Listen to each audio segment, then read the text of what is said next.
Marc Lee was the first Navy SEAL killed in combat during Operation Iraqi Freedom. A fellow SEAL Team 3 member, Ryan Jobe, was critically injured by a sniper, and Lee single-handedly provided cover fire while other team members prepared Jobe for medical evacuation. The team re-engaged the enemy after the evacuation of Jobe.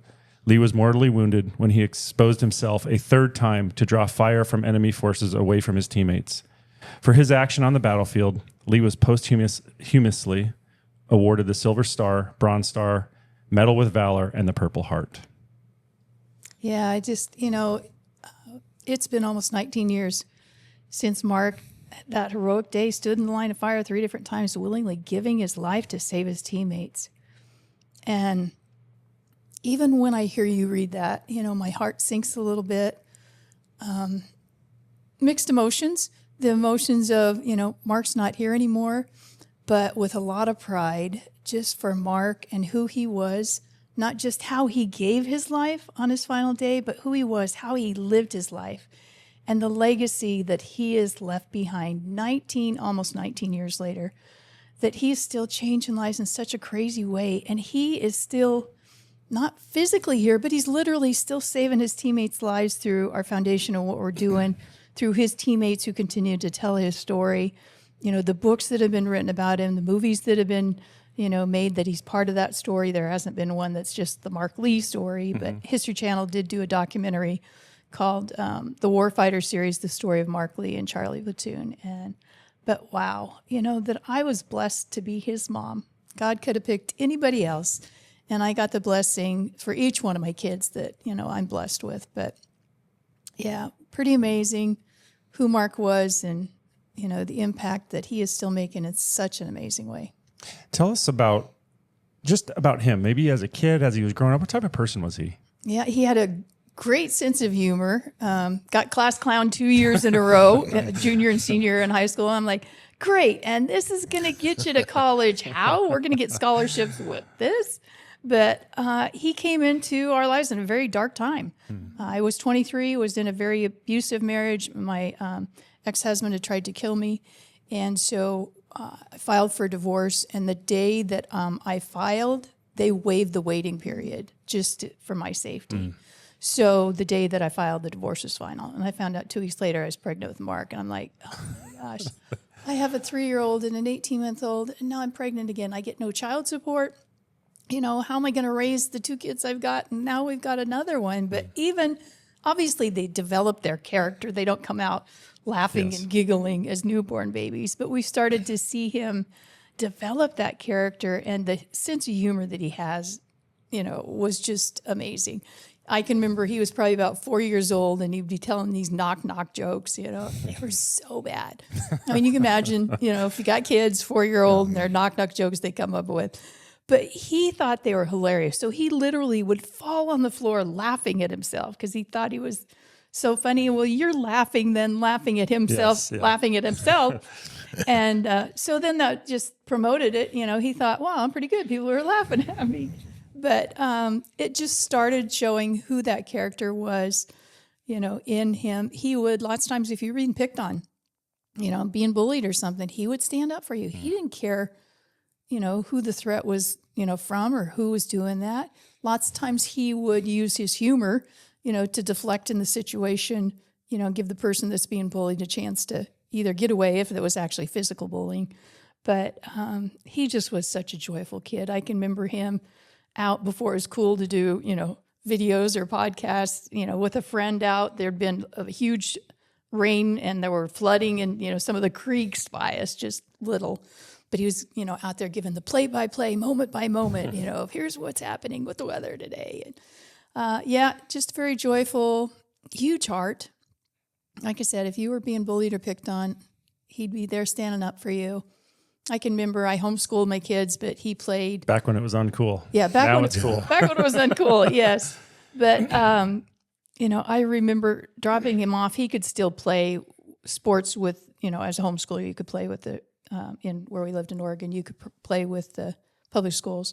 And I'd drop him off, for a soccer game, and he'd get on the bus, and the bus would be parked right there with all his buddies, and he'd come over and give me a big kiss and a big hug, and that's pretty unusual when boys get to be teenagers, but, just a huge heart. And, he was our peacekeeper in our family. So, there were issues, like I said, that he had learned how to deflect things, with his humor or ask questions, to get you thinking, okay, why is it that I'm so pissed at you right now? Why did that anger me? Is it really that big of a deal, as we thought it was? And, just an amazing young man. And he had two older siblings? He had two older siblings. He was the baby. So my oldest son, Christopher, served in the Marines. He went in August of 2000. My son-in-law went in the Army in October of 2000, and Mark went into the recruiting office in May of 2001, came out with a contract to go to Buds. Now, you were a team guy, that doesn't guarantee that you become a SEAL. You still have to go through the whole process. But they, saw things in him that said, we think you potentially have what it takes to become a SEAL. And I think definitely as, the youngest, the baby in the family, he watched, his brother and his good friend, who was his brother-in-law now, in the military. And I think there was something definitely that drew him there. But I think he, being competitive and wanting to prove something to everybody else, was like, watch this. I'm gonna do the I'm gonna one up you. Yeah. Did he grow up wanting to be a SEAL, or when did that happen? Yeah, I don't remember, any deep compassion as a young kid. I do remember him watching a movie in junior high school. And I think every junior high boy that watches a movie about SEALs is like, they get done with it and they're like, I want to be a SEAL. Now, they may not think through what it takes to get there, but Hollywood makes it look like it's something so cool. You guys get the women, you get to blow things up. Probably good that you don't know what you have to go through at that point, because then nobody would do it. Agreed. You only know when you get there. Yeah. But the determination that he had, I remember him coming home his freshman year in high school, and he's like, Mom, I'm going to be a professional soccer player. And I'm like, great, Mark, you've never played soccer. But I taught my kids that, whatever you put your mind to, you can make that happen. So I was a little conflicted, myself thinking, oh my gosh, but he's never played. We were, didn't have a lot of money. So they weren't in club sports or, didn't play Little League or anything. And so I'm like, okay, well, let's go get you enrolled in, at the high school in soccer. And his coach was also a family friend of ours, and he had spoke at Mark's funeral, and he said he was probably the worst soccer player he had ever seen. Granted, he didn't have any skills. He hadn't played, but he got most improved soccer player that year. Obviously, no skills to any improvement. You're going to see a major, correction there. And was the youngest soccer coach his high school had ever had after he graduated, and was, in fact, trying out with the Colorado Rapids. Blew out his knee the night before tryouts, had to come home and have surgery. And that was when I really started noticing him reading books, biographies of other SEALs, and, starting to study. We didn't have money for swim lessons, so we didn't have a pool. He went to the community pool and started teaching himself, to swim. I'm like, something's going on here. His workout routine became a little more focused and intense. But that's when I really saw, that choice. He did decide he was going to the Master's College to be a pastor.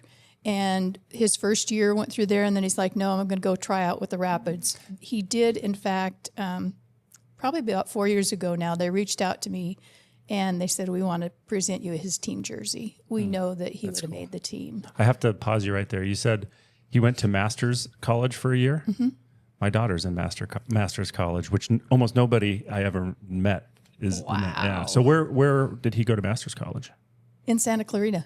Okay. Yeah. Because there's a few locations. My daughter's in Waco. But anyway, I just thought that was interesting. I've never had anybody else say that. Yep.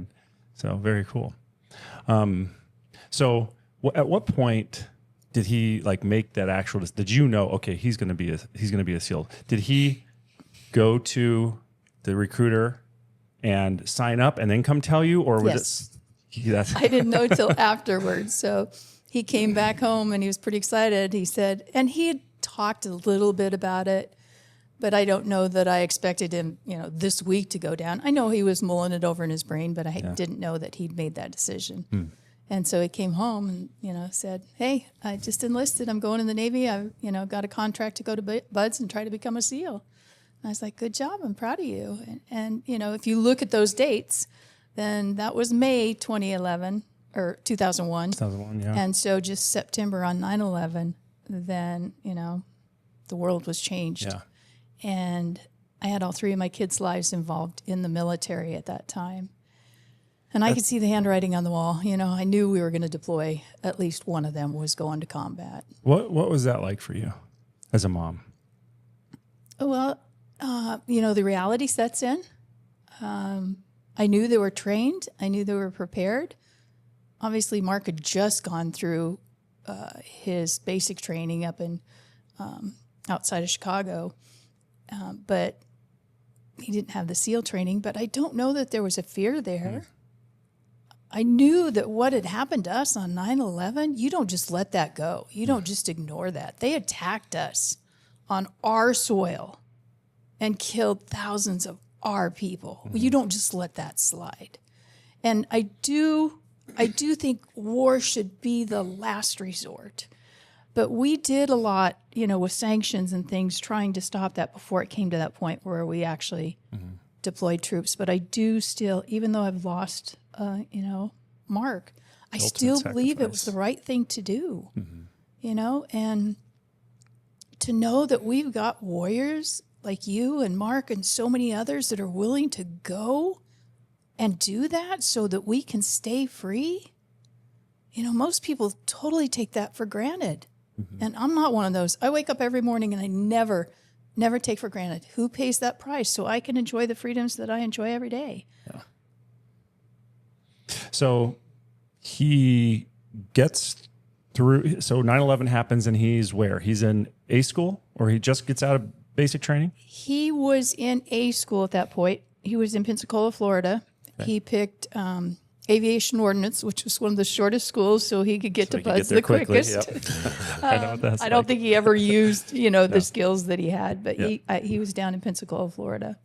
Yeah. And then, not long after that, he completed his school. And of course, they've changed things in the SEALs now. Yeah. Used to be you had to have your school to fall back on. Yes. The attrition rate, is ridiculous. 85% of the ones that go to BUD/S don't make it through.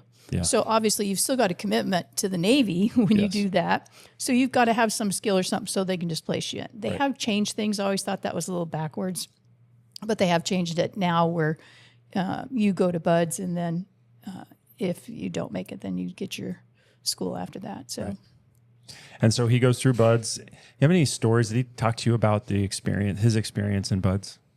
Well, okay. You remember Mark has this sense of humor, right? Mm-hmm. So very joyful kid. But I do remember one night, we had several calls and it was, he never let on how difficult it was, but, would say he's really tired or, things were, tough and he's being pushed to the limit. But one night he said, actually it was the next morning after they had gone down, the Hotel Del is right there next to the base and they had gone down there, jumped the fences there and got in the hot tubs and sat in the hot tubs just to... So, that was one of the funny things that he'd shared with me. But I do remember Mark actually went through class 239, got pneumonia at the point where they roll you forward on Thursday, where if they do a med check and they catch you, something that's wrong that you need to be stopped from going through Hell Week for medical reasons.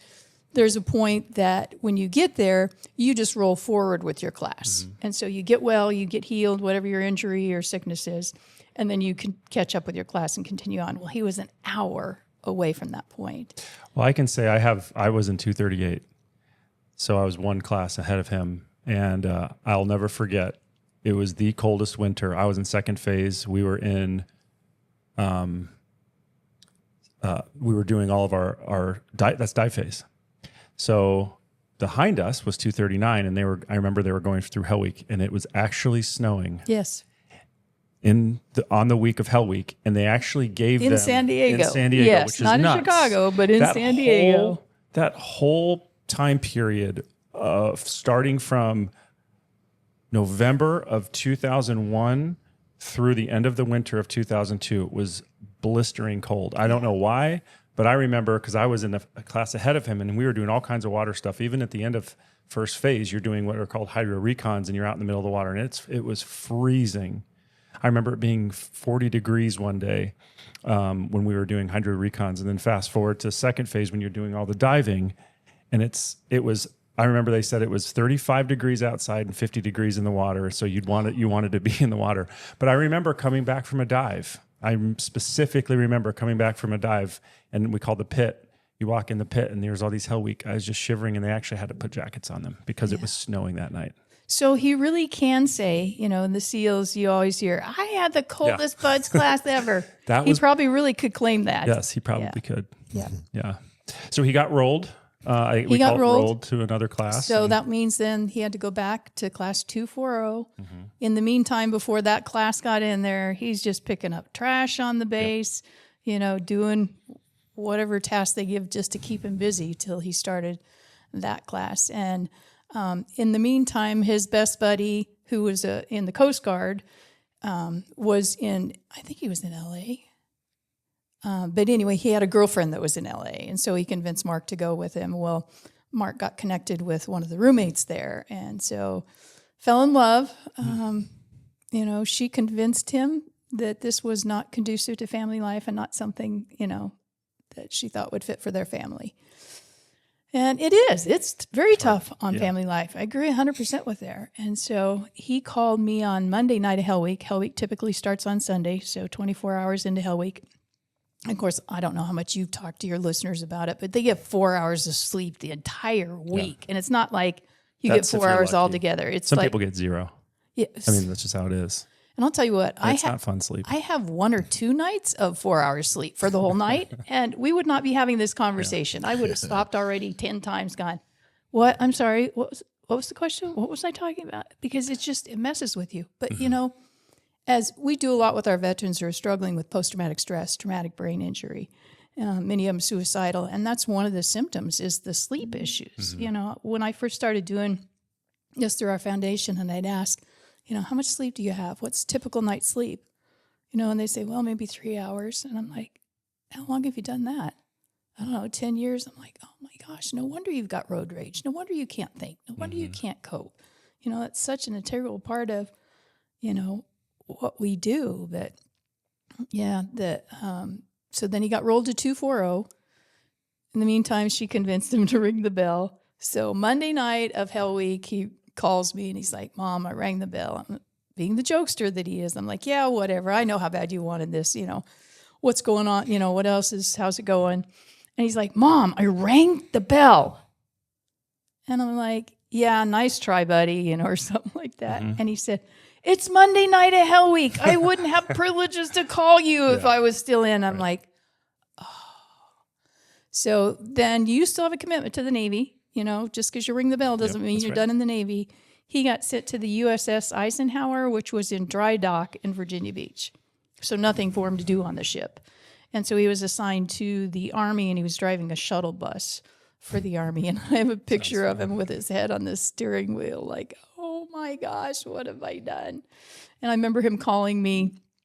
I don't even remember. I would say it was probably 8 to 12 weeks later, as I recall, and was like, Mom, I screwed up. I'm like, what'd you do now? And he said, I shouldn't have rang the bell. And I said, are you sure? Are you positive about this? And he goes, yeah. I said, have you prayed about it? He goes, yeah, I'm supposed to be back there. I said, well, you need to do whatever it takes. You need to get your butt back there. If that's where God's calling you, you need to get back there. And it took him a year, rightfully so. He's already quit once. So, your odds of quitting, a second time are pretty good. And he had to do extra PT, extra essays. I mean, they put him through the ringer for a year, had to meet with officers and, get extra evals, but got, cleared to go back and was in class 251. And in the process of that was in running for the honor man, which honor man's something that, the teammates select who they feel is the top one in the class. And I remember that phone call and him saying, Mom, I didn't get honor man. And I'm like, Mark, you got your try it, you know? And I get it. I'm competitive. But Yeah, very proud of that kid. And, What happened to the girlfriend? well, she became his wife. Oh. We did not know that they were married. So she lived in New York. He lived in San Diego. So after we were notified that Mark had been killed, then they said, we've notified his wife. And my son and I are looking at each other like, his wife, he's not married. Oh my gosh, they've made a mistake. This is not Mark, I'm sorry for whoever it is, but it's not Mark. And they're flipped through the paperwork and said her name. I'm like, yeah, well, that's his girlfriend. He said they're going to get married. How would he be able to keep that from you? None of our family knew. He kept it from all of us. And I know that he came just before he deployed, and she came with him. And, I'm a believer. Yeah. I knew, they were intimate, but I'm like, that's not happening in my house. You're not going to sleep together in my house. And he's like, well, we'll get a hotel then if we need to. I said, well, I hate to see you do that. I love waking up in the morning and snuggling on the couch and having coffee. And they did stay at the house and slept in separate rooms. I'm like, dude, all you need to tell me is they were married, But it made it a little difficult because, I've just learned that, my son has been killed and now I'm not the next of kin. I don't get to plan the funeral. I don't get his belongings.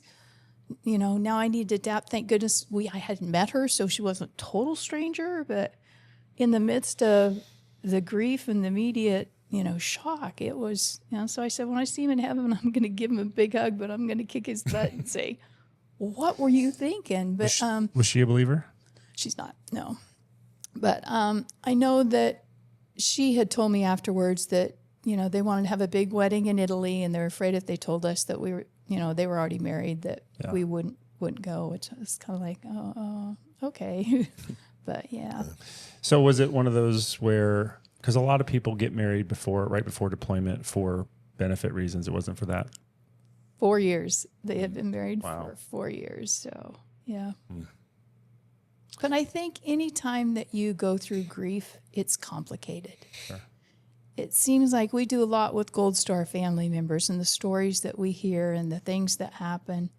It doesn't seem like it's ever just the loss and dealing with the loss.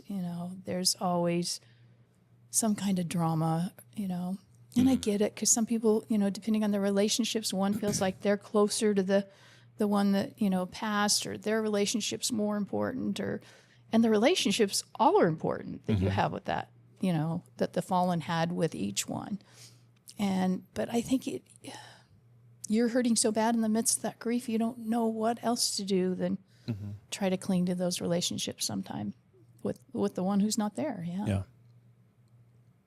Okay. So he graduates BUD/S, almost the honor man. Not quite. That's pretty good. I mean, being an honor man. He was being considered, that he was in the running for it. I agree. Yes. I mean, it's the best of the best. It's the best guy in your whole class. Yeah. That's pretty intense. I wasn't even close. So, but you got your trident. You got your trident. Yeah, thank you. Number one of our hearts. Yeah, exactly. Goes to SEAL Team 3? He goes to SEAL Team 3, yeah. Tell us about what it was like for him to go from BUD/S now to a command that was going to war. Well, and I think all along I knew he was going to deploy. The SEALs are at the tip of the spear, even when, like now, when there's not as much going on. We got team guys deployed all over the place. Yep. That's just the nature of who they are and what they do, and that's who we want to be out there. But so I knew that he was going to deploy. I'm not a worrier. I'm not a fretter. That's just not my personality. I knew he was trained well. I knew God had prepared his hands for battle, as it says, in the Psalms. And was very proud of him, as I was, my son Christopher, my son-in-law Christopher, that they were willing to do that, and go into the line of fire for me to keep me safe. That was pretty amazing. I knew he just got to the team, and now I know the deployment cycles. We work regularly with the West Coast teams. I'll be out there doing a Build-A-Bear event, so each one of the teams before they deploy, we bring all their kids together. They all get a Build-A-Bear. Daddy gets to record his voice anytime that they want to hear Daddy's voice while he's deployed. All they got to do is push the paw of that bear. That's cool.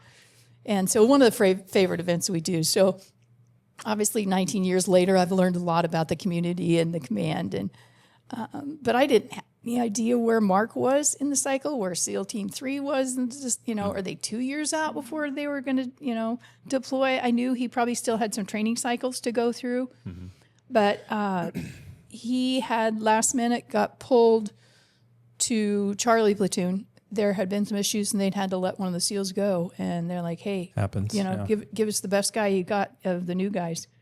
And there were several that they were looking at, and then they ended up picking Mark to go to Charlie Platoon, but they had gone through their whole workup. And of course, that workup is where you're bonding, Yes. with your teammates. And Mark came in last minute. Of course, being the new guy, they're trying to give him grief and, not welcome him in. That's, part of that brotherhood thing, make it difficult. But they said, dude, Mark's, humor, his compassion, just his demeanor, who he was. They're like, that's not the guy we can do this to. And so he won their hearts real quickly. So he kind of ended up being the honor man. Yeah. So was definitely loved by his platoon, but he came in last minute. I don't remember if there were any of the, land warfare or cold weather training or any of those. I think he came in after they'd completed pretty much all of that. How long before he deployed once he got to the team? Oh, that's a good question. I don't remember exactly. I don't think it was very long. Yeah, because it's an 18-month training cycle. Right. So if he deployed with, let's say, in 6 months, he missed a year's worth of training. Yeah. So I would say it was 6 months or less that and once he went to the team, he deployed. Yep. So, and we knew, he knew he was going to Iraq. At that point, they were just, which all SEALs hate getting the security detail assignments, but so they knew that they were going to Baghdad to do some, security detail for some of the, dignitaries in the Iraqi military. But last minute got orders were switched to go to Ramadi. And back in 2006, that was Mark's teammates said the hellhole of Iraq, or the worst piece of real estate over there. And you probably remember, casualties every single day. If it wasn't 1 or 2 or 10, every day there was something going on. That was the worst place you could be over there. But, as Jocko, who's their task unit commander, would talk about what better place to go than where the worst is to make a difference, right. And turn this country around. And they did. They made such a huge difference over there. And, I'm proud of, adopted or inherited. I used to say at first just Charlie Platoon. Mark tried to explain the brotherhood thing to me. And I'm like, yeah, I get it. You're close to them. You've, trained with them. You've worked hard with them. You've gone to combat with them. I get that. But as close as your brother you grew up with for 28 years? And he goes, yeah, Mom, that close. I'm like, let me remind you, I didn't birth them. You really can't be your brothers. And we had 5 of them in our home, not the ones from Charlie Platoon, but some of his other close buddies and his swim buddy in our home that week. And the light bulb went on. I'm like, oh my gosh, they love Mark as much as we do. And they're hurting just as much as we are. And, his Charlie Platoon boys were still deployed, And my heart right away went to, oh my gosh, if they love him that much, how are they going to continue to make decisions in the combat zone and be safe themselves? For me, I couldn't, my brain was mush. If you asked me what I wanted to eat, I don't know. I don't care. At that point, I probably didn't care if I ever ate again. But obviously, I did decide to eat. So I'm still here today. That's a good thing, yeah. My heart was just so concerned for them. And I remember, after the CACO officer had been to the house and we sat there and tried to process. And once his teammates knew that, I'd received the word that Mark had been killed, I started getting phone calls from Iraq. And one of them was Leif Babin. And, to this day, he still tells the story of them all processing, how are we going to talk to this mom? Leif says he was devastated. He knew I had to be crushed. And what could they possibly say to a mom who's just lost her son? What words could they possibly,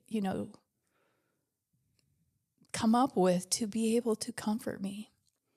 And when he called, right away, he tells the story. I don't remember all the details exactly, but he said, Mama Lee, he said, I called, and right away you're like, how are you guys? Are you okay?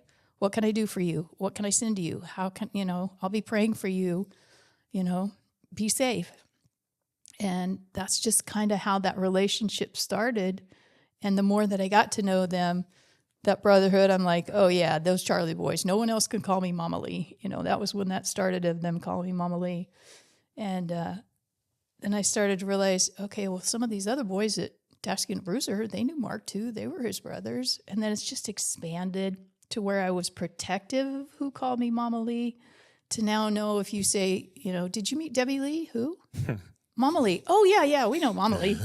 That's just kind of the persona that, as I've worked with the veterans and become that, to so many of them. And what a blessing. That was Mark's final gift to me. He was, giving me those teammates to be able that we can support each other in this process. And what a blessing. What a blessing. I'm headed to Johnny Kim's one of Mark's teammates, and he's the the underachiever of the group. Yeah, right. He's the astronaut, right? Yeah. He's going to the space station. Yeah. So I'm going to go out there when he launches to the space station. So I'm pretty excited to be able to do that and participate, in that. But it is. I mean, they've become, my family, and very close to so many of them, and what a blessing they are. But yeah. Can you tell us about that day, that operation? Obviously a day that, forever changed my life and so many others. But I know that morning I was home. I've been a widow for 30 years. And so at that point, I guess 12 years I've been a widow. And I was home. I don't know what I was doing that morning, but Mark had actually died in the morning on August 2nd. And they were trying to find me. They still had, I raised my kids in Oregon, and they still had the address up in Oregon. And so they had, knocked on the door. I still owned the property, but, the building was empty. And they waited and went back and waited and waited. And finally, probably been about 8 hours, they went to one of the neighbor's house, and it's like, she doesn't even live here anymore. She lives in Arizona. And I remember having the conversation with Mark about my new address and, all that, where he was changing the paperwork. So I don't know what happened in the process, but I know, he had changed the paperwork. But again, I see that as God's hand of protection on me, that I wasn't home alone, when they found me that day. And I was actually at my Bible study that night in my small group, and we were celebrating my birthday, which had been the Wednesday before, but we hadn't met that week, so we were having cake and ice cream. And after we got through, we actually had missionaries there. It was kind of bizarre because the missionaries were talking about the brother-in-law who had been taken hostage in Cuba, and how these guys in black suits came in the middle of the night and said, we're with the American government, we're here to take you, grab your children. If you want to see your husband again, we're going to go grab him too. Well, come to find out it was Navy SEALs. And I'm like, oh, my son's a Navy SEAL, that's pretty cool. At that point, he'd already given his life. And so afterwards, we're celebrating. My girlfriend had given me one of the willow tree angels, and that's the wooden angels with the wire wings, and everyone's a different quality. And the one she gave me was courage. She said, you just remind me of such a woman of courage with all you've been through in your life, and yet you're still positive, and you still serve God and love him. And little did we know, how much more courage was going to be required. And my son Christopher called me, and nothing in his voice to alert me. He wasn't freaked out. He wasn't screaming. He wasn't crying. He wasn't talking too fast. He's just like, hey, Mom, where are you? I'm like, it's Wednesday night. I'm in a small group. Why, what's up? And he said, how long will it take you to get home? I thought, well, that's an odd question. I don't know, 5 minutes, 7 minutes? Why, what's up? And he said, you just need to come home. And I knew at that moment what was going to face me when I got home. When Mark left, I remember standing on my lawn with my son, Christopher, and Mark pulling away and us waving at him. And I just looked at Chris and I said, man, I don't feel good about this. And he said, neither do I, Mom. He's like me. He's not a worrier or a fretter. And I don't know if that was God trying to prepare me for what was ahead. I don't know how you ever prepare for that. But I just remember after I hung up the phone from him, I know the news that's going to greet me when I get home. And I got in my car, and there was a song from my past. It says, I put my hope in you, O Lord, trusting you. I will not be shaken, knowing that you will see me through. I put my hope in you. And I just sang it over and over and over. And I got to the main intersection by my house, and there was probably 3 or 4 fire trucks and ambulances and police cars. The whole intersection was shut down. And I remember pulling up on that thinking, my house blew up. That's all that's wrong. And trust me, I would have rather lost all my earthly goods and still had Mark. I don't know, to this day, I've thought through, how did I get around there? How did I get back into my neighborhood? And it's just blank. I don't remember. But I got back in there, and there were no more emergency vehicles. Just turning the corner, expecting to see a black car parked out front. And there was no black car. There were no unusual cars. Just my son Christopher pacing back and forth on the sidewalk. And I parked facing the wrong way so I could just step out on the sidewalk. And I got out. He said, Mom, the Navy's here. And you know, if they show up at your house, it's not good. Right. If Mark had been injured, they'd have gotten us to him. You know, they wouldn't have come to the house. And I remember falling on his shoulder and just crying, saying, no. And I walked inside, and they'd actually been trying to find me for a couple hours at my home down here. I guess sometimes they can be hard to find, but they said, we can tell by being in your home, you're a woman of faith. You're going to need to rely on that faith for what we're about to tell you. Your son, Mark Allen Lee's been killed in action. And even though it's been almost 19 years, not once have I ever told a story where it doesn't tug on my heart. I mean, that's my kid. That's my baby. And my circumstances had drastically changed on August 2nd. But I knew that my God had not. He was still the same God on August 2nd as he was on August 1st. My circumstances were drastically different, but my God was not. And I knew he'd see me through. I knew it'd be a process. I knew it would be much harder than losing my husband, and it has been. But I have seen him do absolutely amazing things, and the strength that he's given me has, been unbelievable. And my friends, when I left my small group, I said, please be praying something's not right. And several of them had followed me home. And I saw them standing outside. We had a small, skinny window next to the door, and I'm like, what the heck are you doing out there? I motioned him in. Well, my neighbor next door is from New York and very proper. He said, oh, no, you don't go in there. Till she calls you, you don't go in there. And so when I motioned them, then they came in, and they sat with me and, talked about Mark and cried and prayed and cried a lot more. And they left that night about 11:30, and I remember sitting there and just thinking, dude, I'm by myself. I got nobody. My son Christopher had stayed. He had met his wife in Okinawa. He was, there for 5 years. So met his wife. She's from Japan. She used to go home every year before 5 children. She used to go home every year. And she was home. Both my daughter and daughter-in-law had lost babies the year before at 5.5 months in their pregnancy. They both had just got pregnant. So he decided not to tell her because he was afraid she could miscarry from the stress. And again, to his character, I don't know how he talked to her every day and didn't let on, that Mark was gone. But he said, Mom, I'm going to stay here tonight. I'm like, thanks, son. And he said, I'm going to go see if I can get some sleep. I said, okay. Well, I knew for me there was no way sleep was coming. And I remember just sitting down on the couch and thinking, oh, God, I just want somebody to hold me and tell me it's going to be okay. I'm going to make it through. And being a widow for 12 years, there's a verse that God promises to be a husband to the widow and a father to the fatherless. And I thought, okay, well, I know who's going to hold me and get me through.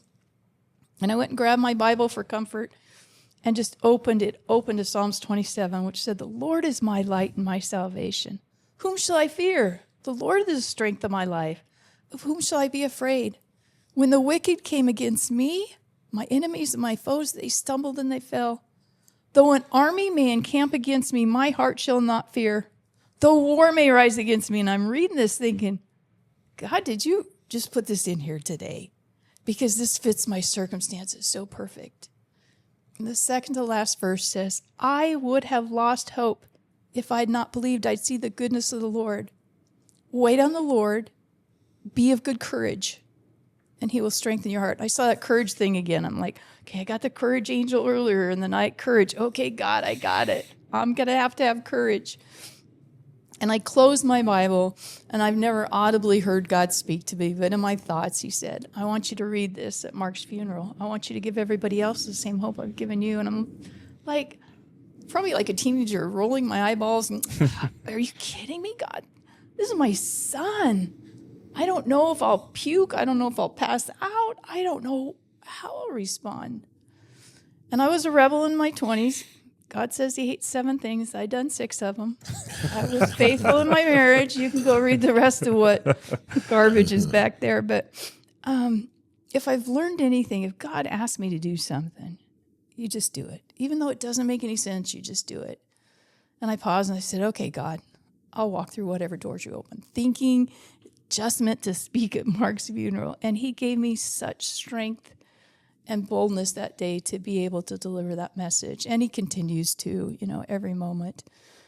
But I started getting phone calls from Iraq and started piecing together, Mark's heroic actions. I learned that it had been 115, 120 degrees that day. I've been over to Iraq twice. I've been on patrol with the 1st to the 4th Cav 3 different times. I wore the body armor. I was there the first time at Christmas time when it was cooler. I was there in June the next time when it was 130 degrees and we were going through Kuwait, and it was hot with the body armor on. But no one was firing at us. There were no bullets whizzing by me. I wasn't carrying a weapon. They wouldn't let me. I would have liked to, but they wouldn't let me.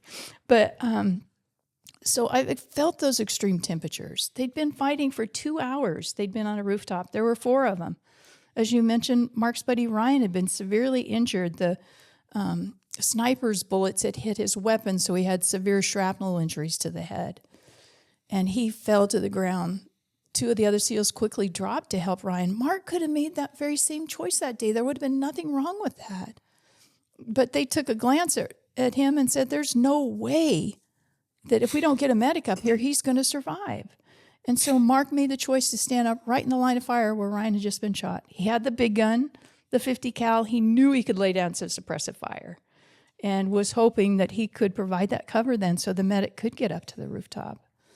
And the medic got up there and he took one look at Ryan and said, we got to get him out of here immediately. Well, they're still being fired on. So again, Mark stands in the line of fire by himself, providing that cover again so they can all get down off the rooftop and get Ryan off for medical attention. And they did, got him sent off, and they got in their Bradleys and they headed back to the base, which I'm proud to tell you was named Camp Marc Lee in his memory.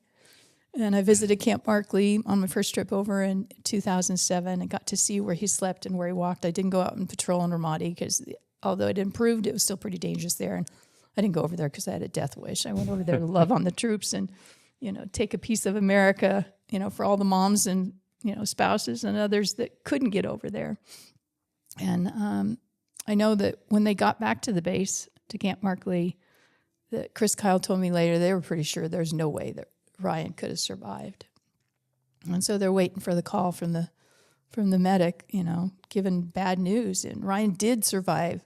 He ended up living 3 more years, lived here in Phoenix, and unfortunately died from complications from, his umpteenth surgery that he'd had. But he did survive, that day. And the chief came in and said, we just found 30 of the insurgents that just attacked us. And without hesitation, Mark looked at his chief and he said, Roger that, let's go get them. They'd been in a tense firefight. I know because I've been to Camp Marc Lee. There's a Marine base, a huge Marine base on the other side of Camp Marc Lee. They could have said, go call in some of the Marines who are fresh or gung-ho, ready to go. But that's not who you guys are. That's not what you do. And so they got in their Bradleys and they headed back to Ramadi. They cleared several houses and went in the last house Mark would be and cleared the bottom of the house. And they heard him yell, on me. And you know what he was saying? He was saying, I got the lead on this. You guys follow me. And he started up the steps and they drew fire through a window. And for the last and final time, Mark made the choice again to stand in the line of fire. He could have ducked below that wall. He could have waited for backup. Probably half his platoon, would have been killed. But he made that choice to stand up in the line of fire, give his life so they could live. And so, that trickles down to us and the benefits and the freedoms that we have every day that do come at such a high price. And Mark felt like every American was worth that sacrifice. Obviously it was his teammates that he stood up to protect that day. But I think it's so important for Americans to realize the sacrifices that you've made, that Mark made, that, everyone who serves gives so that we can be free. And, I often say, live your life worthy of that sacrifice. And as Americans, we all have a responsibility. I think Mark's amazing last letter home that I would encourage everyone to go to our website at americasmightywarriors.org and read that powerful, powerful letter. And I don't exaggerate when I say millions of lives have been changed by Mark. Those who've read the books, seen the movies, read his letter. But he says, we live in an amazing country and we have an obligation to keep it that way. And, I'm encouraged by the changes that I see and the things that are happening. I think we are working hard on getting America back to what it was designed to be, right, and what our founding fathers wanted that to be, and what Mark believed in, that this country, should be. And again, that we all have a responsibility. I can't point the finger at anybody else and say, you go make a difference. No, I need to go make a difference. And so for us, that's, for me, to put on Mark's boots and pick up his weapon and stay in the fight through our foundation, to continue to take care of, all of our veterans who are struggling with post-traumatic stress, traumatic brain injury, our Gold Star families. We're paying for hyperbaric oxygen therapy and hormone and supplement therapy. Things that are actually healing you guys, not just masking the symptoms. And, I get why you want to try anything and everything to get rid of the pain. I really do understand that. But when there's things that we can do to heal the frontal lobe of your brain that takes all the impact from all the blast wave exposure, so you can sleep, so you can, you don't have suicidal ideation, so your memory's focused, that's so rewarding to be able to provide that for you guys and to continue to support and continue to make a difference by God's strength. I want to jump back a little bit because I want to talk to you about America's Mighty Warriors as well. But I just want to, when you tell that story, it just reminds me of a time when I remember watching as I drove away from my house to make the long journey to Virginia and watching my mom as she was standing outside as I drove away. She probably went through her mind that might be the last time she saw me because she knew I was going off to war. And leaving my wife to go to war a couple times. And I always thought to myself, they have the hard job. And you've done an eloquent job of describing all the soldiers and all the pain and suffering and dedication and sacrifice they go through. But I just want to make a point to say I remember distinctly when I was in thinking how hard it must be for the women that support these men that have to go to combat. Because at the end of the day, we volunteered. You guys didn't. You guys are just there to support and how hard it would be for the women that these men leave behind. Yeah. And I agree 100% with you, and it's not just, I shouldn't say just, the sacrifices that you guys make. It is the whole family. The spouses, like you said, amazing, strong women. They have to keep the household going. They have to pay, the bills. Granted, that paycheck's being deposited into the counter, but they've got to manage all that. They've got to manage the children. And you hear the stories all the time. They deploy and 2 days later, the hot water heater goes out or, car runs into their house and knocks part of the wall down, and they've got all these normal day-to-day things, but they're basically single parents, while their loved one's deployed. And then they come back home and they want to pass that responsibility. Excuse me. They want to pass that responsibility off, but they've done it for so long, then the reentry can be complicated. And I agree, you guys are trained for what you do. The families are not trained to deal with this, or how they cope or how they handle things. I lived in Arizona. I still live in Arizona, but I wasn't close to the base. When I came back home after the funeral, my journey was just starting. There's no other community here. Right. Obviously for me, because of reaching out and wanting to support them and doing what we do through the foundation, I've gotten very connected to the community, even though I am in Arizona. But at the beginning, it wasn't there. And so many of these families, especially when their loved one, passes, then they have to be off of the base in so much time, the base housing that they lived in with all of their friends and community there. Then they've got to figure out where else they're going or what else they're doing. And we have some amazing military families that really are the strength and epitome of Americans and what we believe in. And I am so proud of all of our military families who do give so much.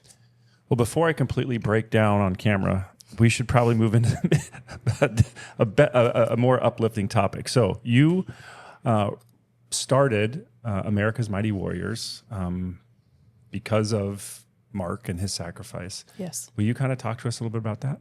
Sure. And Mark, the meaning of Mark's name means mighty warrior. So our foundation is not just mighty warrior for Mark, it's America's Mighty Warriors because it's every man and woman who served. It's every other Gold Star family who's lost a loved one. And I didn't wake up one day and go, I think I'll start a foundation. I had no intentions of doing that. Mark's last letter, that I mentioned earlier, challenged us to buy random strangers a cup of coffee or meal or tank of gas. So I started doing that for our veterans. I'm like, I know who pays the price for me. This is a simple way to say thank you to them and to accept Mark's challenge and honor him. And so I did that. And then I was doing a lot with the Tea Party movement and doing lots of national tours and speaking.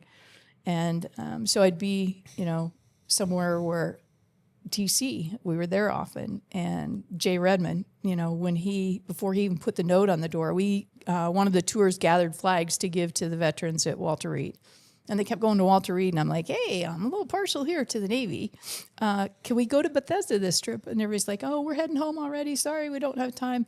So I had saved some of those flags back, so I went over to Bethesda, and it just happened to be Jay that when I walked in there, and Admiral and Kathy McGuire were there, and before he even put the note on the door saying, these injuries I got, if you're coming in to feel sorry for me, go somewhere else. I got these doing a job that I loved and, am proud of those. But another SEAL, Dan Knotson, that lost both his legs. I happened to be in Washington, D.C. Again, I live in Phoenix, so you don't just happen to be there. Mm-hmm. But God planted me there to be there before he even came down from surgery when he was lifed in. I was there in the room with the family supporting them. So I'd be in these circumstances, and I think it takes a unique person in those circumstances to not walk into a room where you see someone that's severely injured and just break down and start crying or go, oh, I'm so sorry. That's not who you guys are. That's not what you need. You don't need that pity party coming in there, just like Jay said in his note. And because I've got that kind of, a little bit, not the sense of humor Mark had, but a little bit. And, like Dan walking, I'm like, oh, finally, I can beat you at a race. That's what they need. They need that challenge. They need that bantering back and forth, to say, okay, life is not over.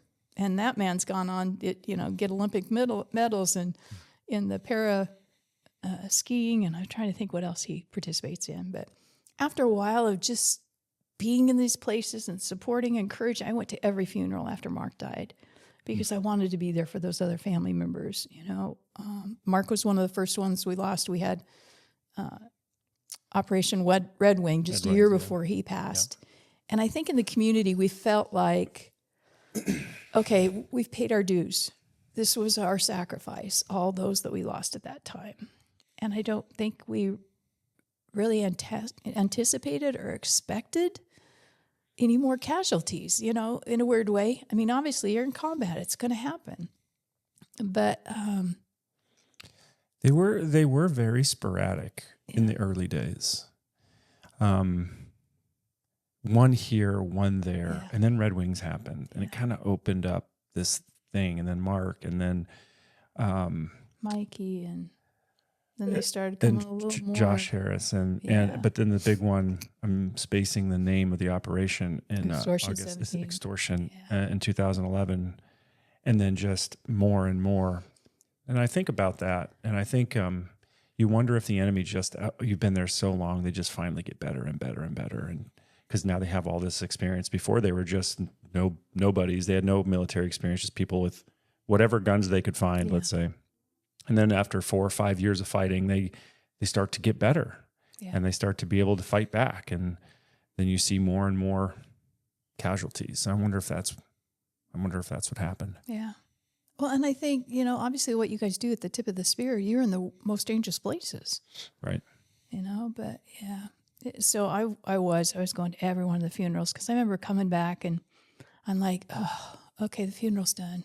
I'm like, oh, my journey's just starting, and I'm not one to have a pity party, but I'm like, there's no support here. I had amazing support from when we were notified to the funeral. But then everybody else their life went back to normal. Mark's teammates, who I'm so close to now, they were all still deployed in Iraq. Yeah. And I remember thinking, you know what? I'm not going to feel sorry for myself, but I'm going to make sure no one else has to go through this alone. Didn't know it'd be so soon. 7 weeks later, when we lost Mike Mansour. And that was about the time Mark's teammates were coming home. So I'm like, you know what? I'm going to go over there. I don't know what I'm going to do. I'm just going to be there. I'm going to welcome the boys home. Not to be like, oh, poor Mark's mom. We didn't bring Mark home. But to say, yay, the rest of my boys are home, And was very proud of them. And so I did in the beginning. I went to funeral after funeral after funeral just to say, I'm here. And I remember one of the moms, I don't remember who it was for sure, from Extortion 17. And I'd gone out for the funeral that was the memorial service for all of them in Virginia Beach. And then I tried to meet with each one of the families, ahead of time and just give them my card, tell them we had a Heroes Hope home they can come stay at for free. We'll take care of their expenses, that we do retreats, and give them my condolences. And one of the moms said, probably 6 months later, I ran into her and she said, I saw hope in your eyes. Even though you lost your child, she says, I've never met anyone else, in my path where they lost a child and there was hope there. I knew I could get through this because I saw that in that simple moment of being there. And so I think for me, there was that aha moment after a while of so many coincidences going, oh, okay, well, you've used up most of your money in doing these random acts of kindness. And not that I used all my money, but I'm like, I see a bigger mission and a bigger purpose here, and I probably need to start a foundation. So 2008 was when I officially started America's Mighty Warriors. I can imagine how comforting that would be if you lost a child and then somebody else was there who had lost a child before. Yeah. I could imagine how comforting that would be to the parents. I can explain to you with the most descriptive words what it's like to lose a child, and you're never going to get it. And I don't ever want you to understand, what that's like. But when you meet another parent who's lost a child, you just look at them and they know, they understand, they've been through.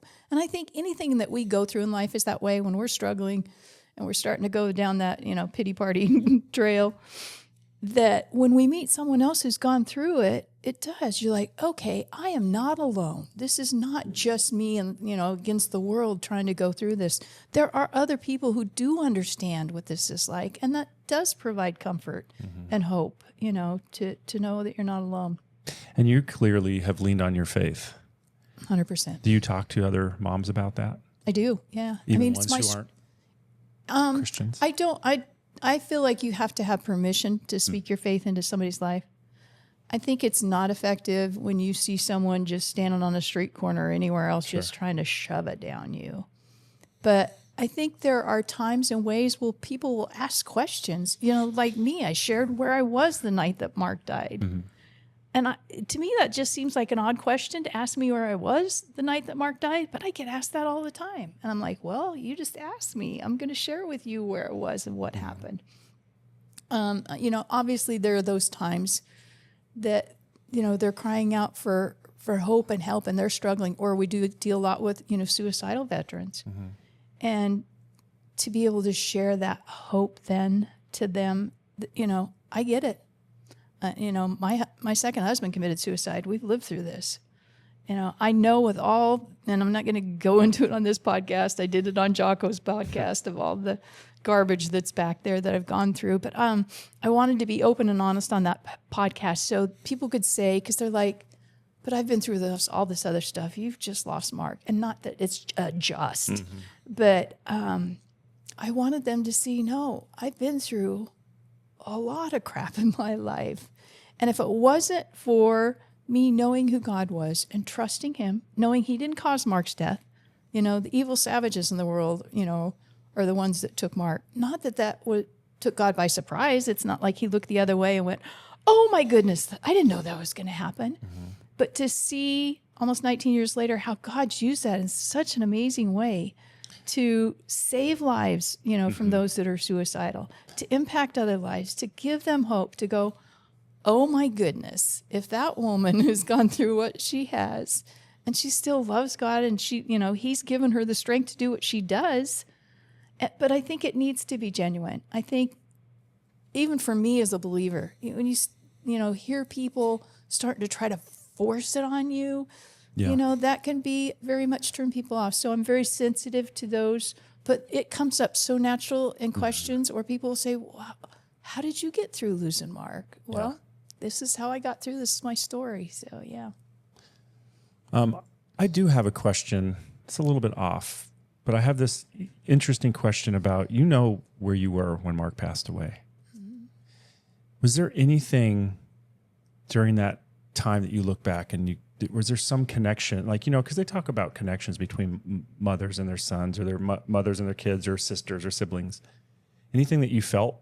Was there anything that happened during that time that you felt, or was the first time when you were told in your small group, was that the first time you felt that something was wrong? Yeah, I think that day, that was the first time.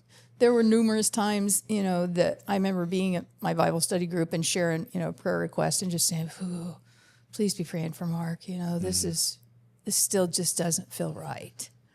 But that day specifically, I don't remember anything, but I'm one of those people. My mom used to get so frustrated with me as an adult because we'd be somewhere at a baby shower or something. They're like, okay, go around the circle and share your favorite childhood memory. I'm like, I got nothing, And she'd be like, I was a terrible mom. That makes it sound like I was terrible. I'm like, no, I'm just saying I don't remember any specific things. And that was when I was younger, not just because, I'm getting older, but I just don't hang on to a lot of those things.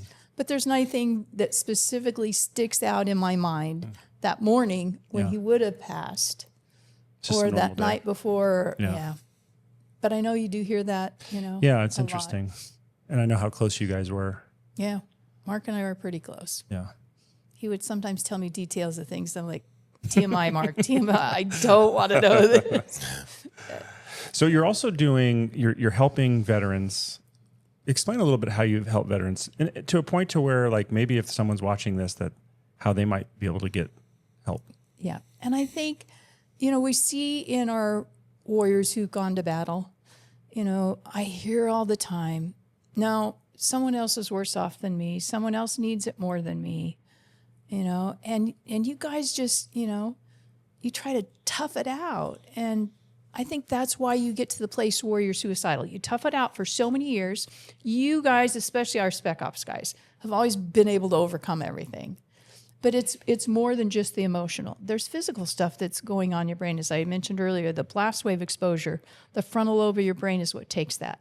That's what controls your memory. That's what controls your emotions. That's what controls your sleep. How do you know, let's say you're a combat veteran who doesn't know that they have one of these things. How do you identify that you might have that frontal lobe issues? And your symptoms are going to give you a big clue for that. But we've done SPECT scans of the brain before.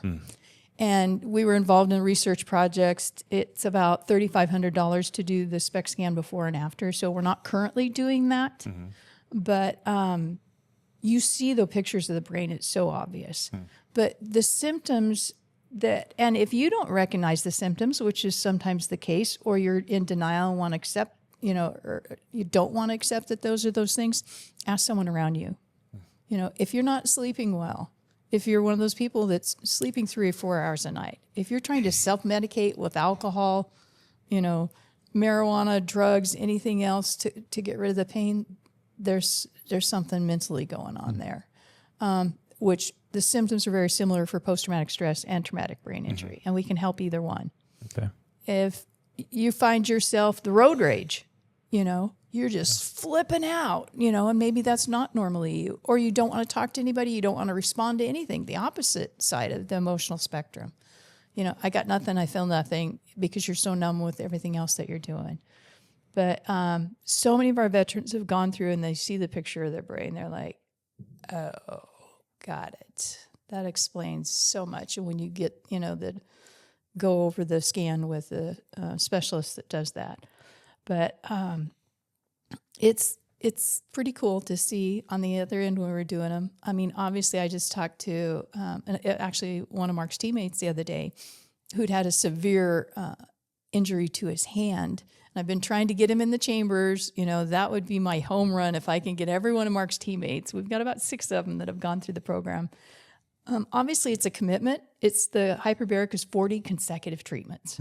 So it really takes a commitment. But 2 months to be able to get you back to who you were or close to who you were pre-deployment, man, that's a good investment, 2 months to get your life back. Yeah. But I get it that it's, difficult to be able to do that. But we see those SPECT scans after we talk to him, but I talked to Marc's teammate, and his hand, and of course they're using hyperbaric oxygen therapy for wound therapy. But the side benefit was I know it would help him, with the brain issues. Every one of you teen guys have TBIs. Whether you've got them diagnosed or not, I'll put money on just the training, what you guys go through. But he said his wife had said the other day, Are you on meds? Are you taking something? Because you're really paying attention to me. You really seem focused. This is not normal. What's going on? You're scaring me. But because she hadn't seen that in him. And he's like, I got to call Mama Lee. I got to tell her this brain stuff works. This works for the brain too. But the doctors even for the healing, on his hand had said, oh my goodness, we cannot believe how quickly you're healing. You've got movement, you've got feeling. And he almost completely lost, his fingers, all of his fingers. But, like I said, how rewarding is that to see that, to hear that? We had another team guy who we were working with. It's probably been about 5 years ago now. And I'm not the program manager for that anymore. We grew enough where it was not wise for me to keep working 80, 90 hours a week. But and it's Cowie Mayoral, who's one of Marc's teammates, is our program director. So he has most of that contact. But I always followed up to see what was going on. How's the sleep? How's the memory? Are you suicidal? And he was going through how different it was and how much sleep he was getting and how his focus was so much better. And he goes, you saved my life. I said, oh, are you kidding me? You were willing to give your life for me. This is the least that I can do for you. And he said, no, stop. And I'm like, ruh-roh. Made a Navy SEAL mad. Probably not going to end well. He said, I literally wouldn't be alive today if it wasn't for you and your foundation and the therapies you provided. You saved my life. And when he said it that bold and that strong, I thought of Marc running into the line of fire on his final day, saving his teammates' lives. I'm like, oh my gosh, he's still saving his teammates' lives. He's not physically here, but he's still saving his teammates' lives.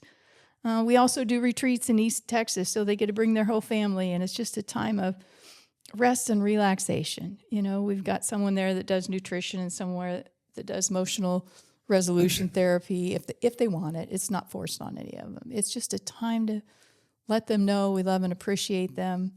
We have a spa day where they get all free haircuts, they get massages, But just it's pretty cool to see that impact. And up till about 6 months ago, I used to tell people that, and then I would say, selfishly, would I rather have him back? I'm like, yeah, in a heartbeat. And I started to say that on the phone about 6 months ago, and I stopped and I said, you know what, I can't say that anymore. And I looked up to heaven and said, sorry, Marc. And I said, if it meant that I had to pull all that away, all those lives that were saved, all the hope that's been given to other Gold Star family members, all the families of our active duty, our veterans that we've supported, if it meant taking that all back, no. And if I could broker a deal with God and get Marc back here, he would be so furious with me. He'd be like, Mom, what the heck are you doing? Are you kidding? Do you know what heaven's like? There's no pain, no sorrow, no sickness. And besides, I'm going to see you in just a little bit, because in heaven there's no time. We can't understand that because this is all we know is time. Mm-hmm. But I know where he's at. I will see him again one day. And so to be able to continue to do this is, it's a calling. It's a blessing. Yeah. To be able to make that difference. And I love what I do. I love seeing the impact. I love seeing the life change that Marc's still making. It's pretty impressive how you've been able to turn this really hard, difficult situation into something so positive. And I know you would say, well, that Marc did that. But, you clearly have to be whatever, at minimum, you're the conduit for it. And you're the one who has to perform the duties and the actions. So It's really amazing to see. Yeah. thank you. And I always say that Mark gives me the passion. He's the why we do what we do. God gives me the strength, to do what we do and connects me with those that we need to be there to support. And, but yeah, I did have to say, okay, I'll walk through whatever doors you open. Yeah. Thank goodness he didn't show me all the doors, but yeah, so. And then Mark has a birthday bash every year. Tell us a little bit about that. Yeah, this will actually be, we started it 10 years ago, so this will be the 10th year anniversary that we do this event. It's at Scottsdale Gun Club, and it's an amazing event. It is low-key. Mark would be in his, cargo shorts and his flip-flops, so it's a very casual event, but it's an amazing event. This year, Eli Crane is our keynote speaker. We also have Jake Kinebaum, who was one of Mark's teammates that was with him when he passed.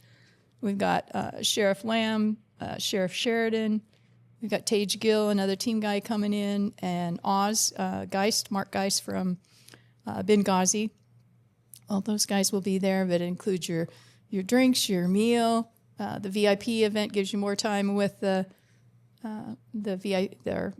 guests that will be there to spend time with them, talking to them, taking pictures. And then we'll do a silent auction, a live auction. This year is the first time we'll actually have a live streaming event. So for $25, you can buy tickets to the regular event and watch it online. We hope that if you're here close by, you do come to the event and take part. We love seeing people that are just celebrating who Mark was, and raising funds to continue to make a difference in what we're doing. So if any of your listeners want to get in touch with us, they can go to americasmightywarriors.org.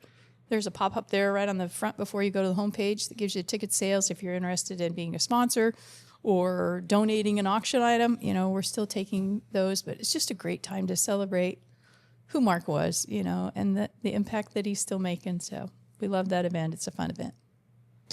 Well, Debbie, thank you so much for telling your story and telling Mark's story. And it's a challenging story to tell, but it's necessary. And I'm glad you're doing it, because it takes someone pretty strong to be able to, like I said, reverse the circumstances like you've done. So thank you so much for being here. Thank you. I always tell people I'm a weak woman with a strong God. So, thank you. Well, thank you. Thanks for being here. Thank you. See you, everybody.